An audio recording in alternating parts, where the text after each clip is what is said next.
ومن أفضل أنواع الصبر في المرتبة الأولى الصيام.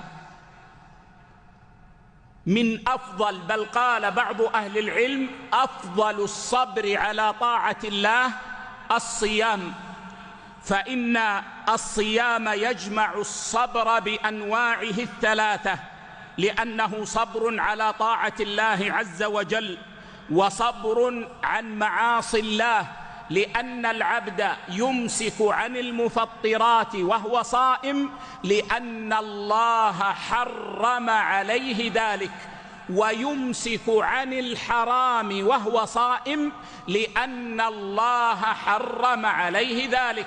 من لم يدع قول الزور والعمل به فليس لله حاجة في أن يدع طعامه وشرابه، كما رواه البخاري في الصحيح عن رسولنا صلى الله عليه وسلم. وفيه الصبر عن الشهوات، وفيه الصبر على ألم الجوع وعلى ألم العطش، وهو من الأقدار المؤلمة. في الصيام تجتمع أنواع الصبر الثلاثة، ولذلك سمى النبي صلى الله عليه وسلم شهر رمضان بشهر الصبر. فعن أبي هريرة رضي الله عنه قال: سمعت رسول الله صلى الله عليه وسلم يقول: شهر الصبر وصيام 3 أيام من كل شهر صوم الدهر. رواه النسائي وصححه الألباني. شهر الصبر أي صيام شهر رمضان، وصيام 3 أيام من كل شهر صوم الدهر. فنبينا صلى الله عليه وسلم سمى شهرنا هذا بشهر الصبر، ولذلك أيها الأحبة هو شهر يعظم فيه الأجر.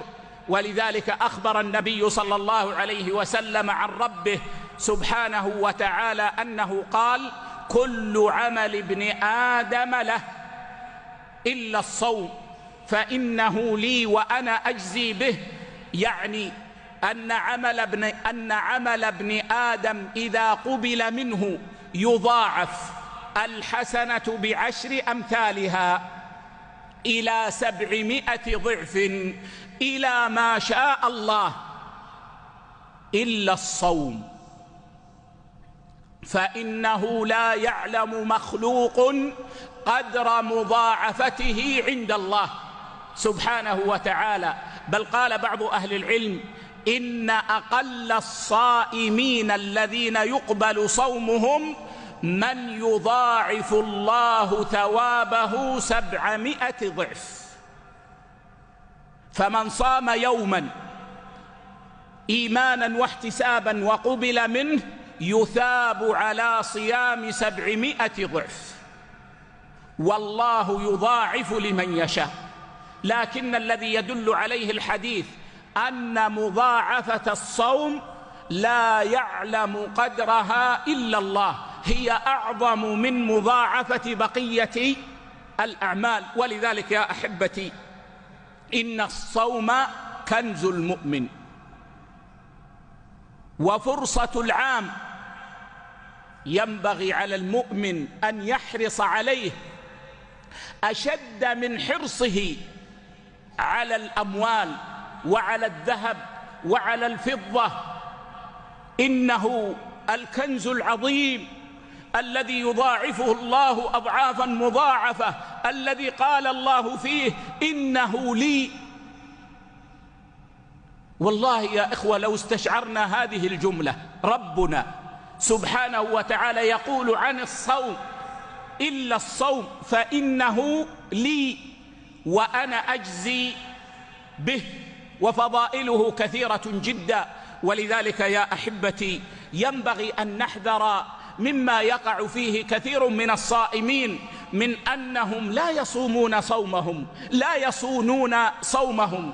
تجد أن الواحد منهم يصوم ويمسك عن المفطرات إيمانا واحتسابا، لكنه يغتاب، لكنه يكذب، لكنه يسمع الموسيقى، لكنه يشاهد ما حرم الله سبحانه وتعالى، هذا ما صان صومه، هذا ما عرف قيمة صومه.